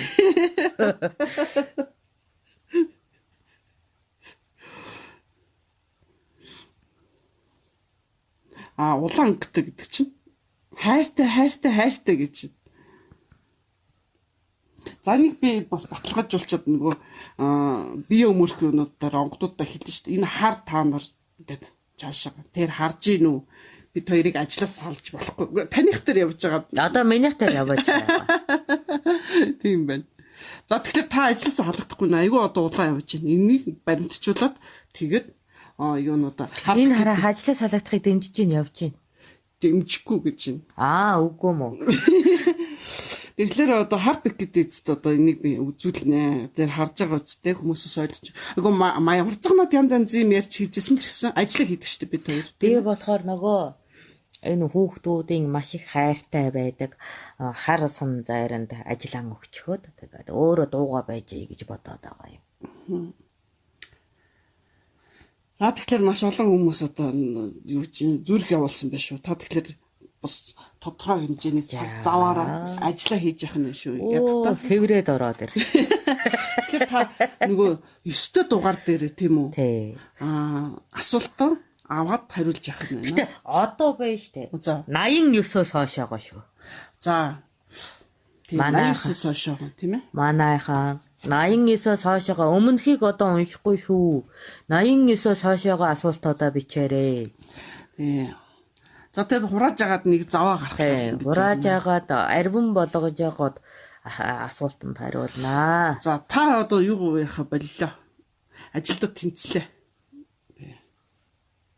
Энэ юу гэнэ? Ажлаа сайн хийж байна гэж. Хохроогоорой гэж. Хохроох юм уу? Оо, стокой хар бикэд эцэг чинь ажлаас халъя гэсэн.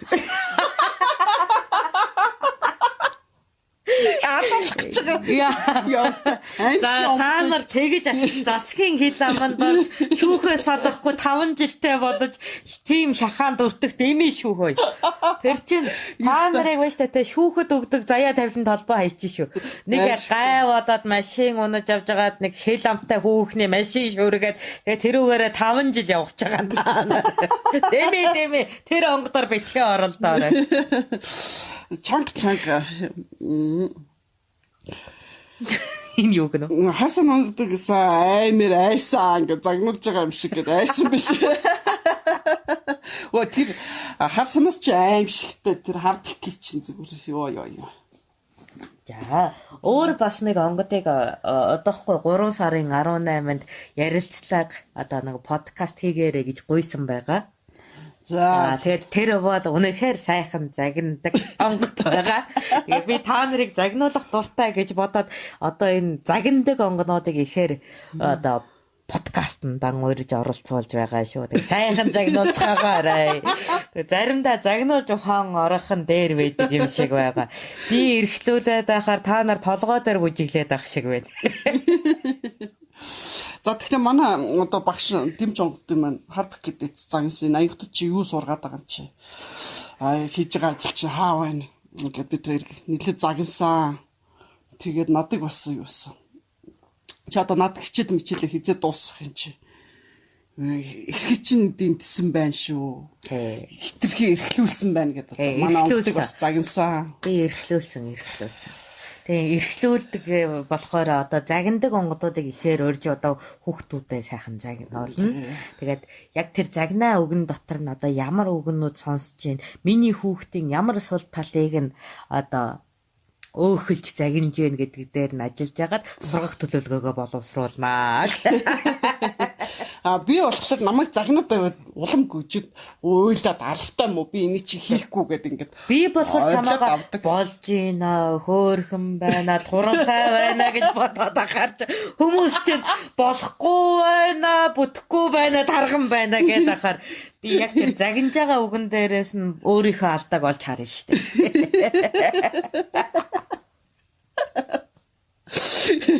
Намайг ийм хүүхдтэй хоёр нөхөр байгаа шүү. 3 сарын 18-наас хойшоогоо нэг дахиад нэг шинэ онгод манай одоо энэ бүлгэмд нэгдэж байгаа. Тэгээд тэр сайхан загиндаг онгонд доор бас их сайхан ухаантай үг хэлүүлнэ. Тэгээ удахгүй бас хайж ягаад одоо энэ миний хачин үйл ажиллагаанд нэмэгдэх онгодууд юу вэ гэдгийг олж мэдээд нэмэгдүүлнэ. Тэгээд гоё янз бүрийн онгодуудыг үзүүлнэ. Тэгээд та нар бас ингэ онгод гэдэг бол нэг зүйлийн одоо мэрэгэн сэтсэн зүйл биш. Өөр хувь хүмүүс байж байгаад өөр оюун ухааны одоо ахийг хадгалсан учраас тэнгэрт хадгалагдсан ямар нэгэн зүйл болохыг ойлгож мэдээрээ. Тэгээд сонсож байж, мэдэж байж, туулж байж хүний ухаанд тэлдгийн бол байгаагаар тэгээд энэ олон онгодтой уучраад үзэхээр ялгаа тэдний сургаал нь тэдний хүмүүсийг хөгжүүлдэг тал нь юу болохыг энэ гэгэн тархинда зөв тав гэл тусгаад ав. За тэгэхээр одоо бид нар бүгд хувь хүмүүсээ өөр аншинтай өөр орчин төссөн. Тэгвэл зориг нэг байхад ингэдэг болдог. Энтэй адилхан онгодууд маань бас өөрийн арга барилтай, өөрийн ааштай байдаг. Гэтэл онгодыг яг ижил хэмжээгээр бодоол имгэл ёстой, тэхэл ёстой гэдэг ингээд төрөлддөг шүү. Тийм учраас бид нар ингээ янз бүрийн ааштай онгодуудынхаа яриануудыг оруулж эхэлж байгаамаа.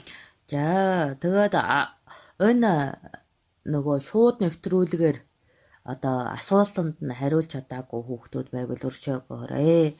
Тэгээд дараад нь одоо бит хоёр одоо нэг одоо хардаг дэлгэцтэй тэгээ тэрүүгээр нь байнга үгс нь урсаад байгаа учраас уншиж амжихгүй байна. Тэгээ өвөг нь хэдийгээр одоо ингэ крил бичгийг нь сурж байгаа ч гэсэн бас хурдтай уншиж сураагүй байгаа болохоор өршөөгөөрэй. Тэгээд бас сонирхолтой сайхан асуулт байх юм бол дараа бас нөгөө нэг 89 дугаар подкастын асуултуудтай хамт хариулнаа. Тэгээ бид хоёрын ер нь асуултын ирэлд байнга ингэж хаяа суудаг. Хэн ямар гоё асуулт асуусан байна. Нээрээ энэ ямар сонирхолтой асуулт вэ гэж асуулт агнадаг. Тийм болохоор ганц энэ сэдвийн дагуу гэхгүй маш сонирхолтой сайхан асуулт одоо зохиосон, сэтгэгсэн оюун ухаан тэрийг асуунаа. Гэхдээ нөгөө зүгийн хаашаага биеэ хөнгөлөх вэ гэдэг асуултанд хариулахгүй гэж хэлдгийг минь ойлгоорой. Тий, одоо зарим тийм гэдэг шүү дээ. Бүр мэдээж юмнуудыг ингээ бус сонсогчдоо бас хэрэгтэй зүйлүүдийг зөв юм асуух хэрэгтэй шүү. Цагаа алдмаар байна. Яг нэг хүний эрх ашиг, нэг хүний амьдралд тустай асуулт гэх юм бол яг тэр асуудал одоо хэр одоо цар хүрээтэй байдаг вэ гэдгээс хамаарж агаад хариулдаг байгаа. Тэгэхгүй Баттаог овогтой чимэдийн хувь заяаг асууя гэх юм бол уучлаарай. Төлбөрөө төлөөд бөөтөөгөө уулзаарай. Ухамжтай юу. Тэгэхээр нөгөө нийтлэг бөгөөд сонирхолтой зовлон байвал хариулна гэдэг зарчим барьж байгаа. Ягаад гэвэл та нар надад сүүний мөнгө өгөхгүй байгаа. Тийм болохоор түгээмэл байдлаа эрхэм хэлцгээе. Ухнан дээр штэ. Онгод юм чин өргөл нэхэн. Я би чинь нөгөө дээжээр өргөл авж байгаа юм чинь. Улаачийнхаа цаг цавыг амьдралынхаа цаг цавыг одоо тэгж хүн бүхэнд хүртээгээд байх боломж алга байна. Биднэрт овоорсон их ажил байна. Одоо тэрнээсээ болоод шалгалт шүүлгэнд ихээр өртөж байгаа. Хурдан зарим ажлуудаа дуусгахгүй бол одоо болохоо байж байгаа. Тийм учраас одоо лайв буюу нөгөө энэ шууд одоо ярьдаг маань ч гэсэн жоохон цөөрөх байхаа. Гэхдээ боломжоор бас зав зараагаараа хийгээд л байна. Тийм ээ. За тэгэхээр манайхаа сүүгээсээ өрхөн шүү. Тэгээд надад биш өөрийнхөө хувь заяа хүсэл мөрөөдөл оюун ухаан өөрийнхөө онгод тангирлуу. Тэгэхгүй надлаа өргөх хэрэг. Яагаад гэвэл өөрт чинь бас нэг харж мандаг тэнгэр байхад тэднийг цангаачаад намайг тэтгээд байх юм бол тэд нар чинь намайг бариад идчихтэй. Яхаараа чи манай хүүхдээр өргөлт ингээд бас би хэл аманд ормооргүй шүү. Тийм болохоор бас чамтай ингээд ярьж чадахгүй ч гэсэн тэнхий ухаар үеэрээ чамайг хайрлан инхрийлдэг өөрийнхөө тэр сахиусан тэнгэрүүд өөрийнхөө тэр шүтэн дээдүүд өөрийнхөө удмын дээд онгодуудаа хүчжүүлэн тамиржуулж зүүднэ зөм бэлээ аз хиймэр авхаалцсан байгаагаар хишхийн олоорой өрсөдөө. За аянгтыг одоо ажлаас халах санал авъя. За одоо аянгтыг ажлаас хал гэх юм бол үйл. Аянгтыг ажилдаа байж гэх юм бол хуруу. Ажлаас халах юм бол үйл. Ажилдаа байж гэх юм бол хуруу шүү. Би тэгэл дорно шүү. Надад бол халагдах юм бол амар байхгүй. Дорн тэр дорн. За хуруунууд бай шүү. Ойлж байгаа хүн алга. Би тэр дорн ашиглал.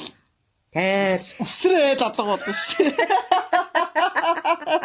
Би бас боо юм болж ич хийдэг юм чинь. За гэж. Бөө цэнхэр таних буудаа яваад гэсэн юм. Минийх одоо цэнхэр. Тэгэхээр хоёулаа нэг жоохон хэрэгтэй зүйлүүдийг одоо нэг ажлынхаа шугамар хийнэ буурлаа. Урам орж ийн. Тийм учраас би одоо өөр гоё зүйлийг хийж өгье. Одоо бид нар амьдралын хамаг нэг авчид санта мута хартаа варта нээж замбраагүй ярьсан шүү дээ. Тэгэхээр одоо нэг жоохон мута ярих гэж бодож байна. Их цэгцтэй ярьж чаддаг юм шиг. Тэрнийг хараа таныг яриулна шүү дээ. Тэр ажил. Гоё юм сэтгэж олно. Тэгэхээр та одоо энэ үлэг аянгтад орны хүн байхгүй. Орны хүн байхгүй. Аянгад ажлаас халагдах юм бол би бас хамтаа халагдана. Тийм болохоор би бас аянгтыг халуулмаар байна. Тэгэх юм бол би бас хар сомд ажиллаад хадагчаад. Тэгээ өөрөө зүгтах гээд байгаа юм. Яар шиг зүгээр. Тэгэхээр аянгад халагдана гэдэг чинь овоо би бас ажилласаа давхар халагдах байхгүй юу? Яагаад гэвэл энд хамаарал тавиуч хараас. Уг нь бол дарга нь би юм байна. Гэтэ би алтан түвш. Би аянгатаар л түшүүлнэ. Алтан түвшээ учраас тийм. Би аянг түшгүй бол буухгүй гэдэг хүн. За ингээ хоёр нэгэ жоохон өөргцэн хоёр нөхөр байгаа шүү. За тийм. Тэгэхээр алтан түшээ аянгат овоо хоёр бол салшгүй наалдан бод. За тэгээ бид хоёрын хэлий болоо янз бүрийн яриаг одоо та нар маань чихэрээ сайн сонсоод байгаа. Бас аюултай наалдан бод болно шүү тамир. Тэгээд би нөгөө бас бит хоёрын инээдгийг төвчдгүү хүүхдүүдэд зориулаад загнадаг онгодуудыг маш ихээр олж өгнө. Тэгээ сайхан загнуулаад сууж байгаарай. Та нар инехгүй ууралдаг онгодуудтай байвал их баяр цэнгэл авах гээд байгаа. Тэр нэг хэсэг цөөнхөө бас би бодож байгаа. Тиймээс би айхтар загнадаг, бүр айхтар загнадаг, бүр ишөө айхтар загнадаг гэдэг онгодуудыг олж тэдгээр хүүхдүүдийг баясганаа. За тэгээ тэд нар чинь бас юу хичээлдэ. Би чи тэднээс айгаа зүгталч таахгүй. Ястыг жава яг юу ч гэнэ баах юм шнэ. Салтааныхаа үсээ намруулаа, сугныхаа үсийг сүлжээд гэж авч өгч та. Загинж байгаа ч гэсэн яриануудыг бүгдээ сонирдчих хэрэгтэй тэр нүгтэй. Тэгэл аимшиггаар ер нь загиндаг тийм онгодууд байгаа. Мөчилдэг онгод гоё штэ тийм үү. Нөгөө аимшиг тэр айхтар тийм ээ. Бүр ингээ Шагааны үеий чинь салгаж тойгны ясыг чинь муулна гэдэг. Тэр цагнаас суудыг сонсхон доо. Тэтгэх юм бол агшаад алга болсон. Хавиргыг чинь тоолож нугалмыг чинь нугаслна гэдэг. Тэр амар бас нөгөө нэг удаа хэмнийг үлээд загинжсэн чинь тэгсэн штэ. Тэрнийг ингээд бүр уурандаа тийм мохоог нь хүртэл байхгүй, ихнэрийг хүртэл байхгүй болгоод бүр өстэй нэр аимшигтай загинжсэн. Аягийг хүртэл хагалж загинсан гэд боддоо. Тэр амар байсан. Амар. Би бол тэгж дагнахгүй. Бүр цайндаа амиг чин авъя шүү гэх юм бод. Тэр аимшигуудыг ерөнхийдөө юу яана бас загнуулнаа. Тэгж жагаад нэг харбикийг бас буулгаж тийм та нар цагтаа онгод ямар амар байдгийг бас мэдрээрээ. Бас шүүлгэн тунгаалгаж тийм дарамт шахалтанд орж бухимдацгаагаарэ. Ваа тэгээ харбиктэй өстө би айж тэр чинь үгс ширгөөгөл чи эцэг гэж хэлсэн дээ. Хэлсэн үү чи? Хэлсэн дээ. За тэр эцэг гэж хэлжлээ. Сая юу гэж хэлсэн чи? Эцэг гэж хэлсэн. За тэр хэлээд би чамайг битгий хэл гэж хэлээд үзтээ. Тийм би эцэг гэж хэлээг үхлээ. За тэр эцэг гэж хэлжлээ. Тийм ангад. Тийм эвгүй. Тэг би наадах тайлбарлаа да. Чи намайг өгөөр өдөөд байна уу? Хүн хэлээд байхад гэдэг. Чи сая яг яасан гэдэг. Өшөөгөр би одоо эцэг гэж хэлэхгүй гэж бодоод гэнгүүт. За тэр эцэг гэдэг үгээ хэлчихлээ. Гэхдээ чи ядаж эцэг гэдэг аав гэдэг үгээр орлуулж сэтгэсэнгүй юу?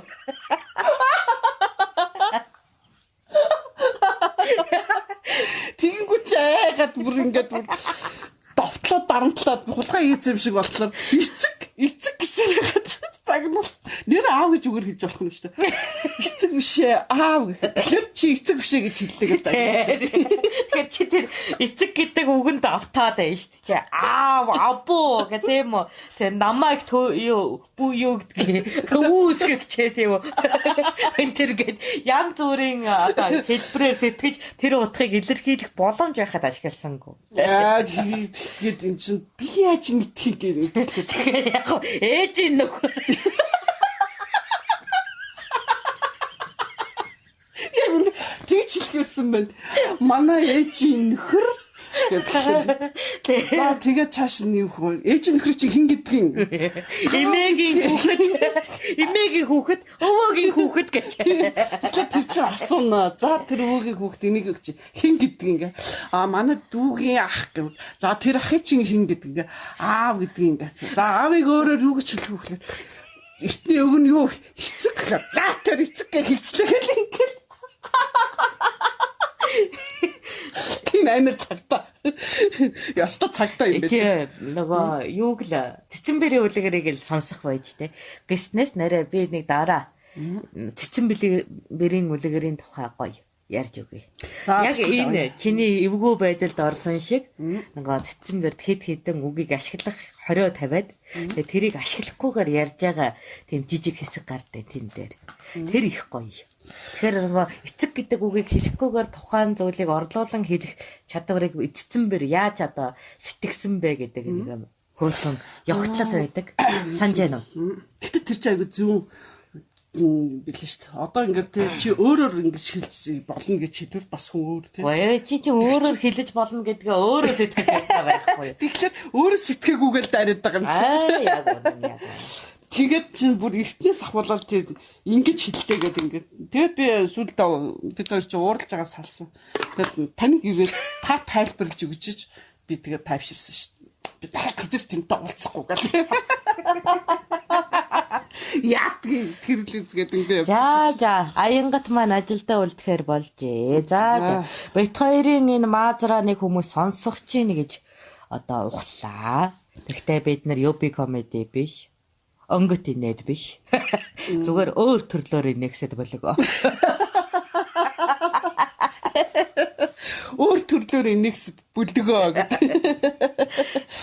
Тэ та нар мөнгөө төлөөд тэр хошин шог өөрийгөө доромжлох тэр үйлчлэгийг авдаг юм бэ лээ. Тэгээд яагаад бит хоёрын үнэгүй инээлгэж явах чинь тэгээд үйлчлэгээ авахгүй байгаа юм гэж гайхъя. Тэгээд баяртай. За бид нар цаг зав гаргахлаар Цэцэнбэр гэдэг тэр үлгэрийг цаана нь юу нуугдсан бол үлгэр ярих бол яг сонсох бол өөр байдаг. Гэтэл тэр үлгэрийн ард юу байдаг вэ гэдэг бас их Монгол тийм суухан байдгаа. Яагаад үлгэрийг ингэж чагталж бас хийдэг вэ гэхээр суу ухаануудаа Монгол ухааныгаа авч үлдэхийн тулд бусад одоо хүмүүсээс хамгаалахын тулд тэгж чагталж ойлгуулсан байдаг. Тэгээ тэрүүний нэг тайлбарлууд яа. Тэгээд сонсонд баярлаа. Сайхан байлаа. Баахан инээж авлаа. Сайхан амарлаа. Одоо ирч хүчтэй боллоо. Ажлаа сайхан хийнэ. За сайхан амарцгаагаарэ.